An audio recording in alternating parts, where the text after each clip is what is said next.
আসসালামু আলাইকুম বন্ধুরা, সবাই কেমন আছেন? আশা করি সবাই ভালো আছেন। আমরাও আলহামদুলিল্লাহ ভালো আছি। কয়দিন নাগাদ আমার অনেক জ্বর, কালকে সারাদিন উঠতে পারিনি বিছানা থেকে। তো আজকে উঠে আস্তে আস্তে কাজ করার চেষ্টা করছি। সবাই আমার জন্য দোয়া করবেন। তো আমি রান্নাঘরে চলে আসছি। আমি খিচুড়ি রান্না করব, ডাউল দিয়ে সবজি এবং ময় মশলা দিয়ে রান্না করব। যদি ব্লগটি ভালো লাগে প্লিজ পাশেই থাকবেন, সাবস্ক্রাইব করে লাইক কমেন্ট শেয়ার করে দিবেন। তো দেখেন আমি কি করি। তো এখানে মিষ্টি কুমড়া অর্ধেকটা ছিল, আর এই যে মশলাগুলো ফ্রিজ থেকে বের করেছি, ছোলাগুলো সিদ্ধ করে রাখা ছিল। তো এগুলোই আজকে রান্না করব। তো মিষ্টি কুমড়া আমি কেটে নিচ্ছিলাম, অর্ধেক ছোটো মাছ দিয়ে রান্নাবো, আর কিছুটা আমি ইয়াতে দেব খিচুড়িতে। তো এক এক করে সবগুলো কেটে নেব। ওইদিকে পেঁয়াজ ছিলিয়ে নিয়েছি, ধুয়ে নিয়ে পরে এগুলোও কেটে নিচ্ছিলাম।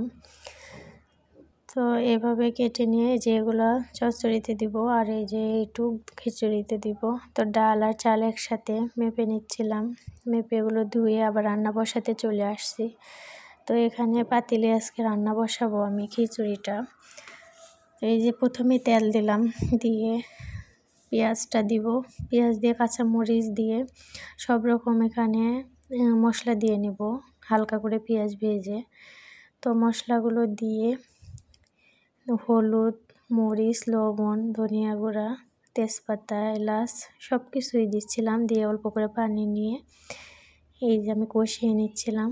তো এই যে চালগুলো ধুয়ে রেখেছিলাম, ডাল আর চাল, এটাই দিয়ে আবার একটু ভেজে নেব। আর কাটা ওই যে মিষ্টি কুমড়াটা ওটাও দিয়ে নিছি। তো এখন আর একটু ভালো করে ভেজে নিয়ে পানি দিব। এই যে পানি দিয়ে আমি ঢাকনা বসিয়ে দেব। তো অফ ক্যামেরায় আমি সবগুলো রান্না করে তারপরে দেখাবো। এই যে ছোলা রান্না করেছি, আর ছোলাটা ভাজা ভাজা করেছি, আর হচ্ছে এখানে চচ্চড়ি মিষ্টি কুমড়ার ছোটো মাছ, মোলা মাছটা, আর এই যে সবজি খিচুড়ি। তো আমি ওদেরকে খেতে দিব।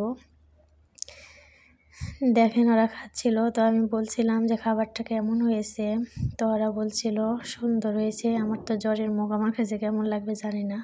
তো ওরা বলছিল ভালোই হয়েছে। আমার ছেলেও বলছিল আম্মু অনেক মজা হয়েছে। তো আজকের ভিডিওটি এ পর্যন্তই।